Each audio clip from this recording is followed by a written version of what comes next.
Hey, it's Greg here with MaritimeGardening.com, and I'm making bread.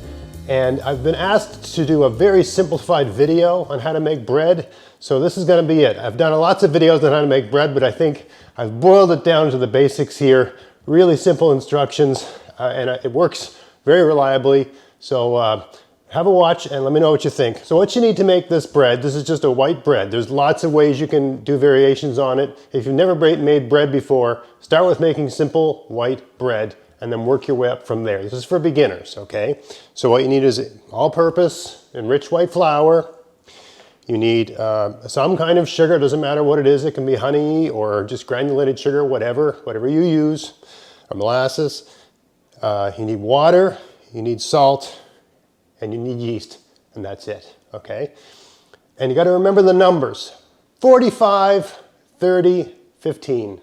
Okay, these are important numbers. There's a degree of timing involved in this. Very, very simple. This is the perfect bread to make if you are going to be home for the morning, or you're home for the afternoon, or home for the evening. You know, it's going to take a few hours from start to finish, maybe 3.5 hours, something like that. It doesn't require a lot of work, but you got to be around. Okay, so if you're just in the house doing stuff, and every once in a while you stop what you're doing, take a couple minutes and stir the bread, that sort of thing. Okay, so let's get started here. I'm going to make 2 loaves of bread, but the way I'm going to give the instructions are for making 1 single loaf, okay? So to make 1 loaf of bread, you're going to need a cup of boiled water, 250 milliliters, all right? So you put that on. While that's happening, you're going to use half a cup of cold water, put that in the bowl. Okay, so I've done that here. I'm going to do the same thing over here. Half a cup of cold water. Why am I using cold water and hot water? So I can get water that's neither too hot nor too cold. If it's too hot, you'll kill your yeast. If it's too cold, the yeast it'll take forever to work. Now, in that, you're going to put half a cup of flour. All right? Half a cup in each bowl here. And you're going to mix that in until it's completely dissolved. And you've got a kind of, not a paste, it's more runny than that. Almost like a pudding, I guess. It's like that, right? Mix that till it's completely mixed. You can have a few lumps, but it's okay. Now let me bring the camera in and show you. Okay, so that's where I am with that one. Okay, now I'll just do the same thing over here. There's all kinds of science reasons for why I'm doing all of this in the order that I'm doing it. I don't want to keep this recipe short, and I don't want to bore people with details. Most people don't like them anyway. So anyway, for science reasons, this makes a nice soft bread. Okay? It's kind of like a physics thing.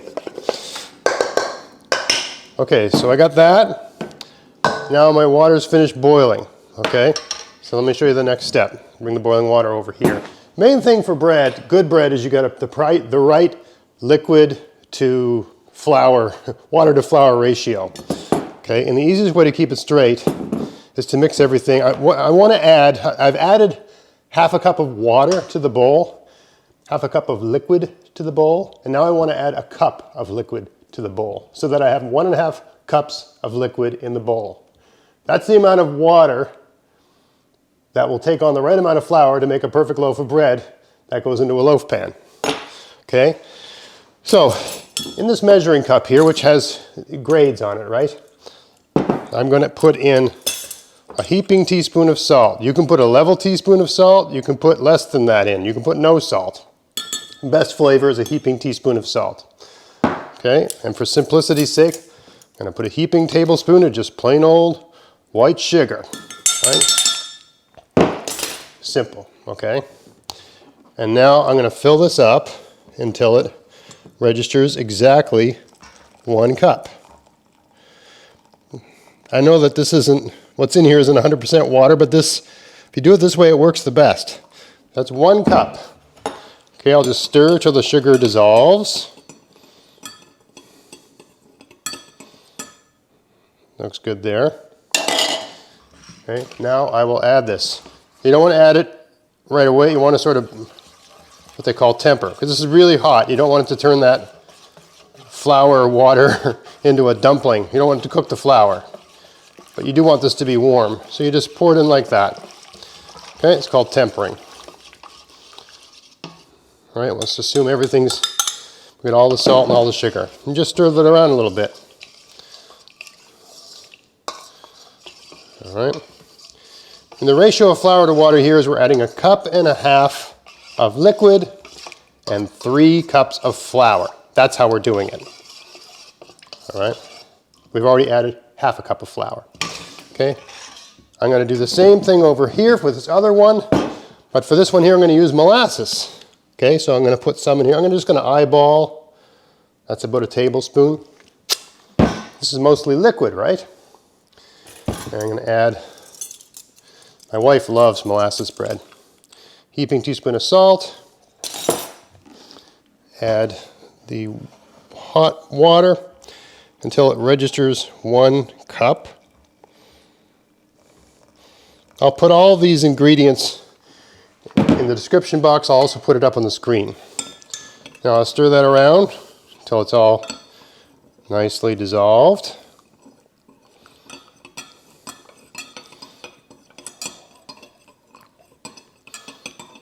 That's about, I'm going to assume that's okay. Okay, now I'm going to put this in here gradually, right?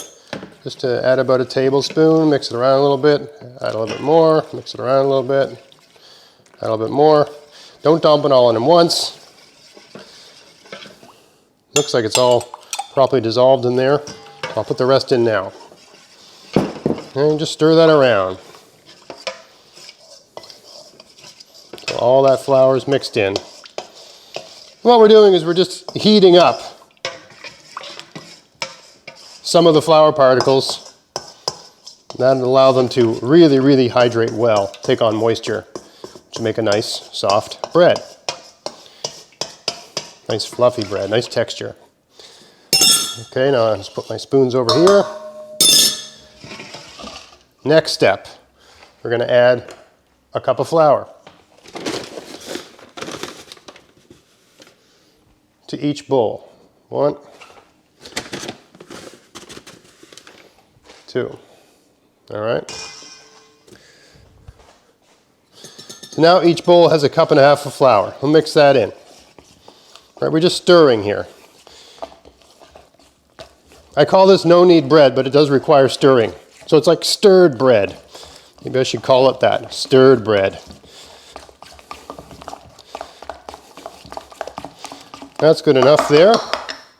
Okay, and I'll just mix in, do the same thing with my brown bread. Right, where I added 1 cup of flour. So you got 1.5 cups of flour in total.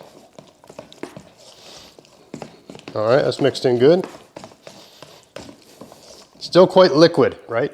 Still very liquid right now. You could pour this right into the bowl. Okay, now I'm going to add 1/2 cup of flour.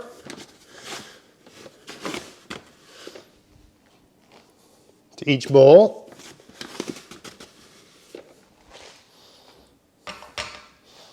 So now each bowl has 2 cups of flour. Notice we still haven't added our yeast. Haven't added any butter or anything like that. All right.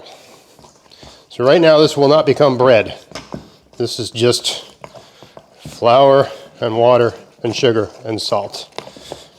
And it's got a very muck-like texture. Okay. There's my brown.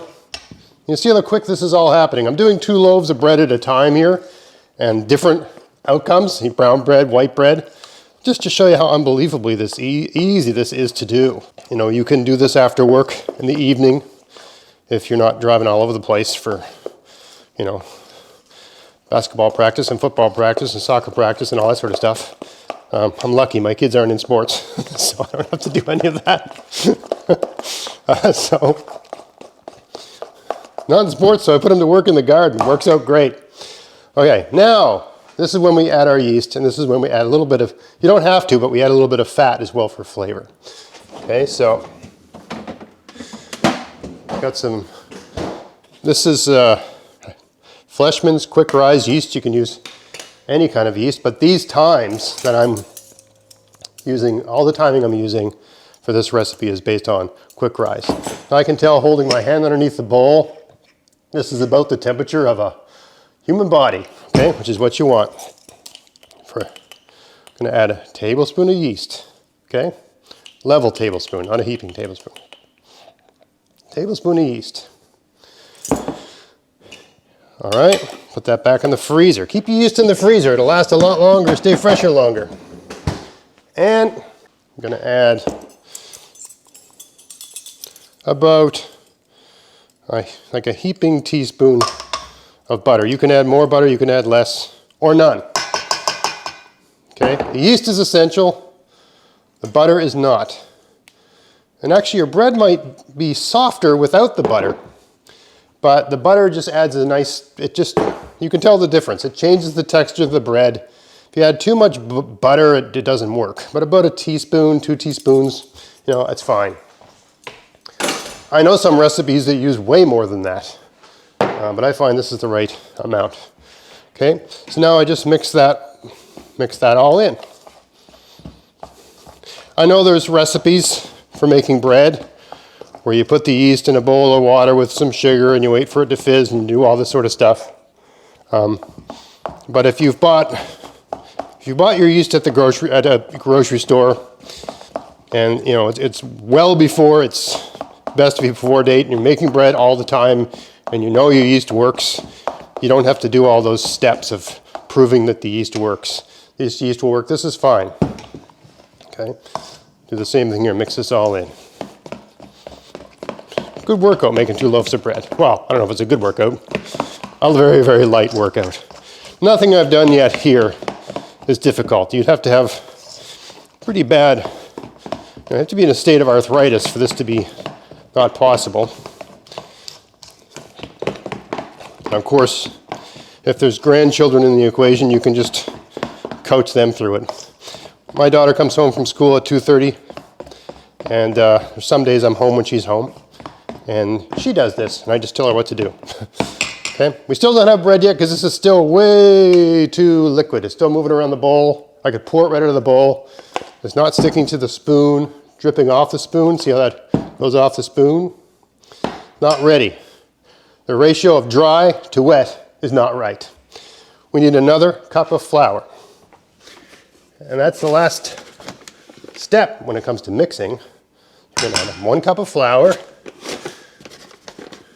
to each bowl. And again, I'm using just all-purpose enriched white flour. If you're using different flours, things change. You have to experiment.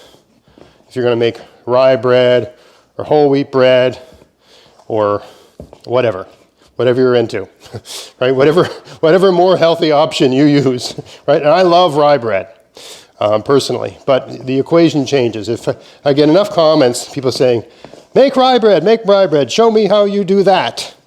I will do a video on how I make rye bread, bearing in mind that my rye bread is not 100% rye, right? It's about 2/3 white flour, 1/3 rye, because I have a family, and people in my family don't like rye bread as much as me.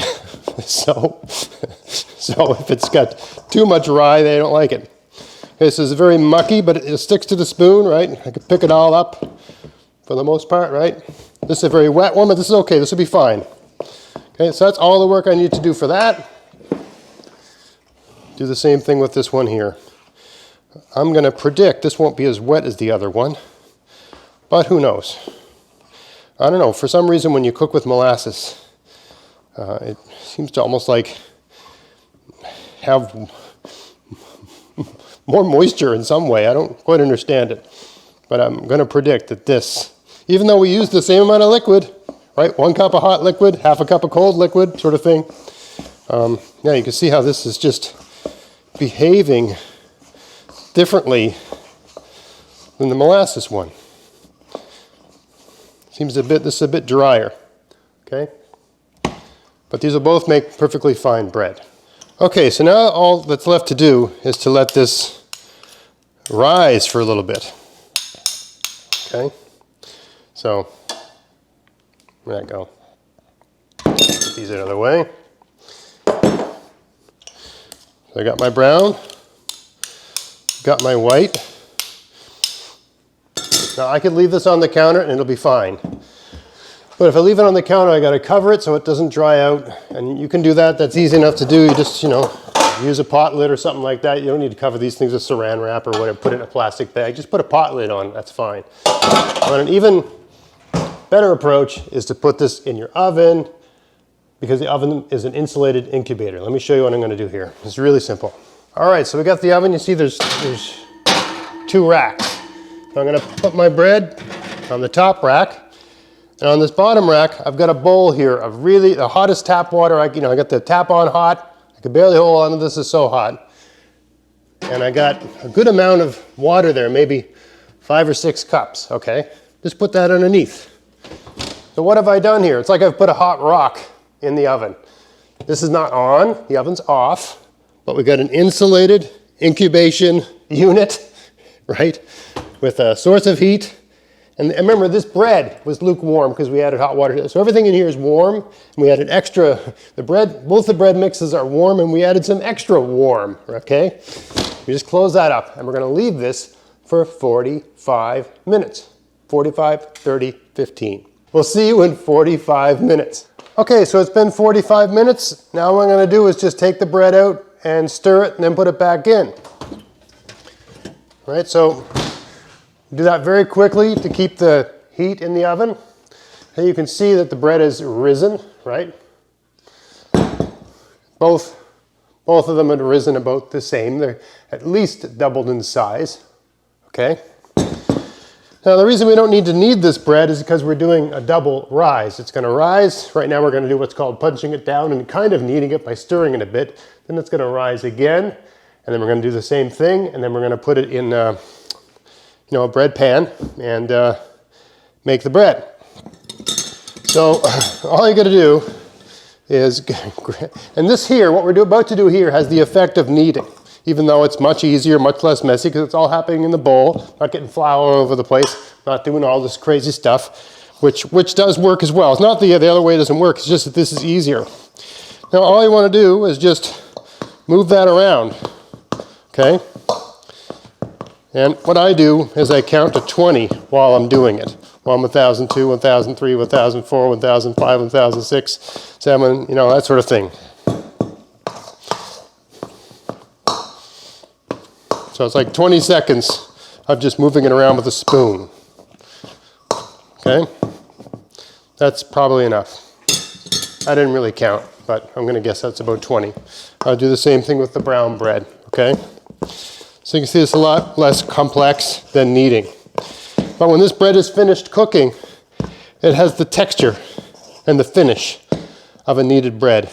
And it's because we're giving it all this time to rise, punching it back down, agitating it, letting it rise again, punching it back down and agitating it.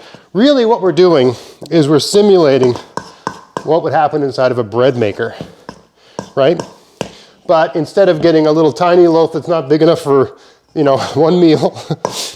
And instead of buying something that you're gonna throw away in 10 years, because those things they always wear out, having to have special flour, special yeast or whatever, we don't need any of this stuff. You just need a bowl and a spoon and an arm, okay? 20 seconds of moving it around. It's all, you can do it longer, but in my experience, there's not much to be gained after 20 seconds. Okay, guys, go back in the oven. Real quick, don't lose your heat. You set a timer for 30 minutes. And then we do the next step. 45, 30, 15. 30 minutes. We'll see you in 30 minutes, okay? Bye. All right, so it's been 30 minutes. Like, take that bread out and have a look at it.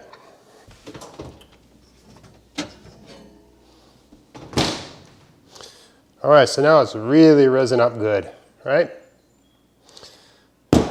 Okay, now is the stage where we put these in the loaf pans to rise. Now you can cook bread without loaf pans, and I'd have to do a separate video to show you how to do that. I believe I've done it in the past. And there's different ways to go about doing this. These are plain old steel, like 1950s loaf pans. If you have Teflon, I guess you don't need to grease them. Depends on what type. I like using one of these barbecue brushes you can get at the dollar store for a couple bucks. Right, you just jam it in the butter. Make sure everything's coated. If you do this, it will absolutely not stick. There's other techniques you can use, using flour or using parchment paper, but this is so easy and reliable, right? And actually it gives the outside of the bread a kind of buttered taste, right? So that's nice. We need a spatula here. Now, what we got to do is the same thing we did before. We're stir kneading, right? We're stirring this for about a 20-second count, right? Just working it around. Makes a big difference in terms of the texture. If you ever go to someone's house, they make what they call no-knead bread. And it tastes like bread, and it looks like bread, and it's bread-like, but it doesn't remind you of homemade bread, if you've ever had properly kneaded homemade bread. This, to me, is indistinguishable from bread that's been kneaded the old-fashioned way. Okay, and it's not hard. It doesn't require a lot of physical strength, and I'm just using a soup spoon here. I'm not even using a special tool. I'm sure there's better tools for doing this. And of course, if you've got a mixer with a hook, just use that, right? For 20 seconds. 1,002, 1,003, right? Until you get to about 20. All right, I think let's say that's enough. Okay, now we just put these into the pans, right? Easy as pie. So we got almost all of that dough out.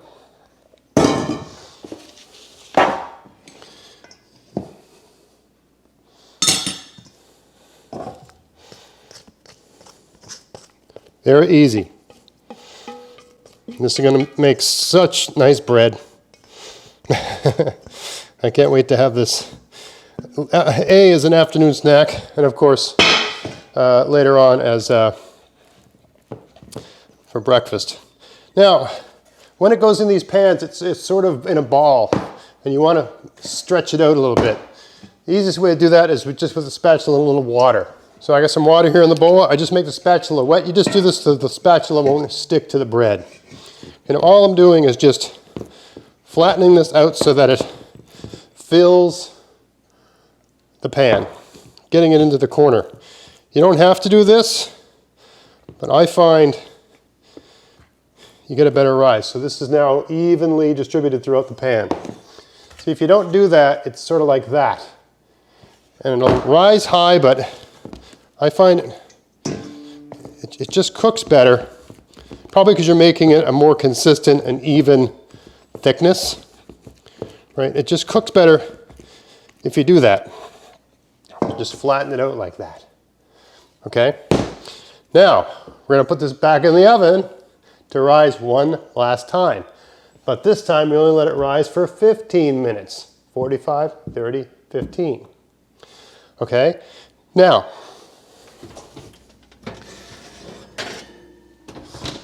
we got this bowl of hot water, and we got 2 dirty bowls. So I'm gonna put this water's just really like sort of bathtub warm now. I'm gonna put that in this one. I'm gonna fill this up at the tap. All right, so both these bowls have water. Just rub the water around the edges here.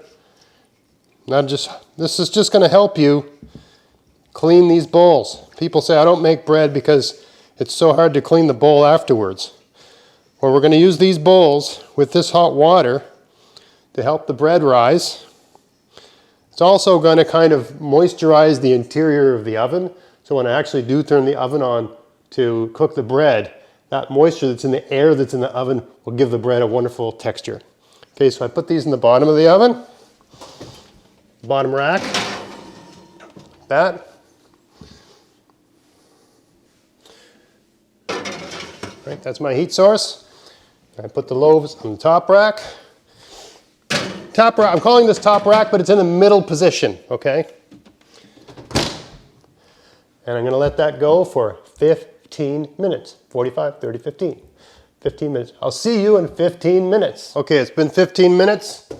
Let's have a look at this bread. It's risen exactly the way you want it to rise.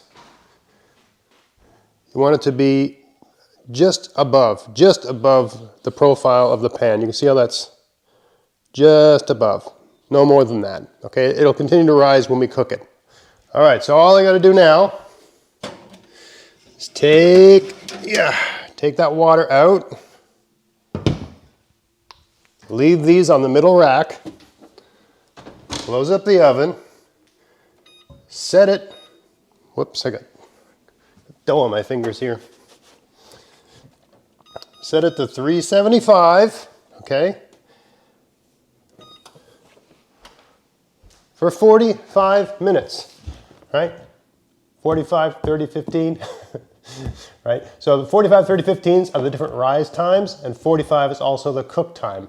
45 minutes at 375. And you put the bread in a cold oven. Okay, the oven, I just turned the oven on. You put the bread in a cold oven, close the door, turn it on to 375, set your timer for 45 minutes. Bread's gonna be done in 45 minutes, all right? I'll see you when it's done, we'll have a look, all right? See you in a little bit. All right, it's been 45 minutes, let's have a look at our bread.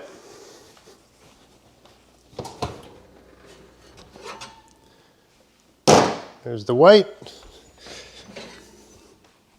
and there's the brown. To me, looks like perfect bread. No problem getting it out of the pans, right? Pops right out.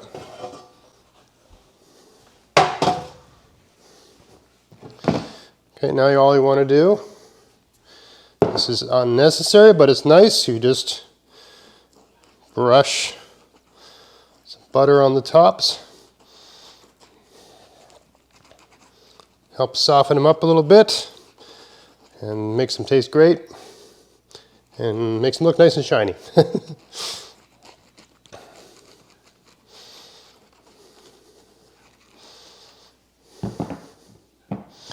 Oh, look at that. Isn't that lovely? And how hard was that? Now, everybody wants to cut into the stuff when it comes out of the oven, but that's not the right time to eat bread. You should wait at least an hour before you cut into it. So that's what I'm gonna have to do. An hour from now, I'll cut into these, show you what they look like on the inside, show you the texture, have a little taste, let you in on that action as well. So see you in a little bit. All right, so it's been an hour. Let's see what we got. Let's cut into each of these loaves and see what it all looks like. I guess this is the white bread. Nice and soft, right? Looks good. Give you a look at the bread itself. You can hear, right? Beautiful bread. And we'll have a look at the brown bread. This didn't rise as high, but it still rose well. So got a lovely color. You can just compare the two, right? And that nice, you smell the molasses in that, right? We didn't add a lot, right? That might have been 2 tablespoons of molasses at the most. But that's all it takes to just change, you know, tastes different, looks different, the whole experience, right? All right, so let's do a little taste here. A little taste of each. And just so you can see the brown bread, right? The loaf, just beautiful, soft, lovely bread, right? All right, let's see. We'll slather a little butter on there, a little on the brown, a little on the white. Have a bite. All right, start with the white. The whole house smells like bread. It's a wonderful smell. You see, I took a good bite. That's my kid's favorite thing. Mrs. Maritime Garden likes the brown bread. I like them both. If you want to make the brown bread a raisin bread, when you make the loaf, just put in half a cup or 3/4 of a cup of raisins when you're mixing it all up. That's all you gotta do, and then it's raisin bread. Oh my goodness. Simple ingredients. It's all in technique. Letting it rise, stirring it, punching it down, stirring it down, letting it rise again, waiting, giving it the right amount of time. But as you saw, not doing a lot of work, but just doing the right things at the right time and waiting and applying heat in the right amount at the right time. 45, 30, 15. That's all you gotta do to make delicious bread. It's no harder than that. I hope you found that interesting. If you did, please like, share, subscribe. Until next time, have fun in your garden, have fun in your kitchen. Thanks for watching.